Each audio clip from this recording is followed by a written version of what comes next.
தமிழக அரசியலில் இப்போது அதிகமாக பேசப்படும் பெயர்களில் ஒன்று திருமாவளவன். காரணம், அவர் சமீபத்தில் எடுத்து வரும் அரசியல் நிலைப்பாடுகள்தான். ஒரு பக்கம் திமுக கூட்டணியில் இருந்தோம் என்கிறார், மற்றொரு பக்கம் தாவேகா கூட்டணியோடு நெருக்கமாக நகர்கிறார். இதனால் அவர் சொல்வது ஒன்று செய்வது ஒன்று என்ற விமர்சனம் பல இடங்களில் எழுந்திருக்கிறது. குறிப்பாக, நாங்கள் திமுக கூட்டணியில் இல்லை என்று ஸ்டாலின் தான் அறிவித்தார் என்று திருமாவளவன் கூறுவது அரசியல் ரீதியாக பலருக்கும் ஆச்சரியமாக இருக்கிறது. ஏனெனில், ஒரு கட்சி கூட்டணியில் உள்ளதா இல்லையா என்பதை முதலில் அந்த கட்சிதான் தெளிவாக சொல்ல வேண்டும். அதை மற்றொருவர் வந்து அறிவிக்க வேண்டும் என்று காத்திருப்பது ஒரு குழப்பமான அரசியல் நிலைப்பாடாகவே பார்க்கப்படுகிறது. விசிக கட்சியின் துணை பொதுச் செயலாளர் வன்னியரசு தாவேகா அமைச்சரவையில் இடம்பெற்ற அந்த நிமிடமே விசிக திமுக கூட்டணியிலிருந்து நடைமுறையில் விலகிவிட்டது என்ற கருத்தும் அரசியல் வட்டாரங்களில் பேசப்படுகிறது. அப்படி இருக்க, இன்னும் கூட்டணி நிலைப்பாட்டை தெளிவாக சொல்லாமல் இடையிடையே மாறுபட்ட கருத்துக்களை வெளியிடுவது ஏன் என்ற கேள்வி எழுகிறது. கடந்த சில மாதங்களாக திருமாவளவன் தினமும் வேறு வேறு நிலைப்பாடுகளை சொல்கிறார் என்ற குற்றச்சாட்டும் இருக்கிறது. இது ஒரு தலைவரின் அரசியல் தெளிவை காட்டுவதற்கு பதிலாக குழப்பத்தையே அதிகரிக்கிறது.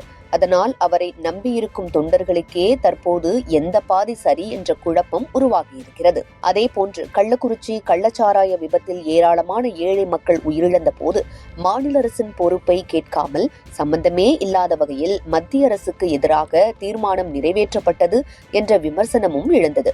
மக்கள் உயிர் போன ஒரு விஷயத்தில் உண்மையான பொறுப்பு யாருக்கு என்பதை சொல்லாமல் அரசியல் வசதிக்கு ஏற்றபடி திசை திருப்புவது சரியா என்ற கேள்வி பொதுமக்கள் மத்தியில் இருக்கிறது.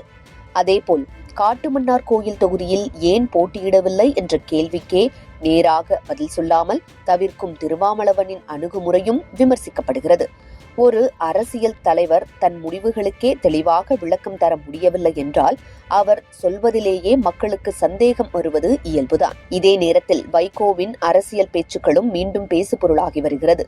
இன்று விஜய்க்கு எந்த பிரச்சனை வந்தாலும் நாங்கள் கேடயமாக இருப்போம் என்று பேசும் வைகோ, இதற்கு முன்பு ஸ்டாலினை பற்றி வேறு விதமாக பேசியிருக்கிறார். விஜயை பற்றியும் கடுமையாக விமர்சித்திருக்கிறார். இதனால் முன்னால் ஒரு பேச்சு பின்னால் ஒரு பேச்சு என்ற அரசியல் பாணியில் வைகோவும் திருமாவளவனும் வேறுபாடு இல்லாதவர்கள் என்ற கருத்து ஊலாவி வருகிறது. இந்த மாதிரியான மாற்று பேச்சுக்கள் அரசியலில் புதிதல்ல.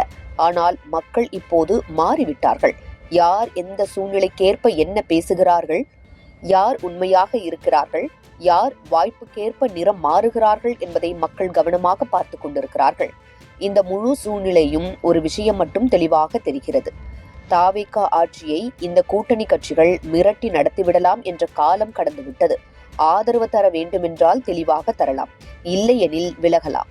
ஆனால் ஒரு பக்கம் ஆதரவு, மற்றொரு பக்கம் மிரட்டல், மறுபக்கம் பதவி அரசியல், இந்த மூன்று வழிகளிலும் அரசியல் லாபம் தேட முயன்றால் அது நீண்ட நாள் நடக்காது. தமிழக மக்கள் தற்போது பழைய அரசியல் நாடகங்களை எளிதில் நம்ப போவதில்லை. யார் உண்மையாக பணியாற்றுகிறார்கள், யார் வெறும் வார்த்தைகளால் அரசியல் செய்கிறார்கள் என்பதை புரிந்து கொண்டு முடிவெடுக்க தொடங்கி இருக்கிறார்கள்.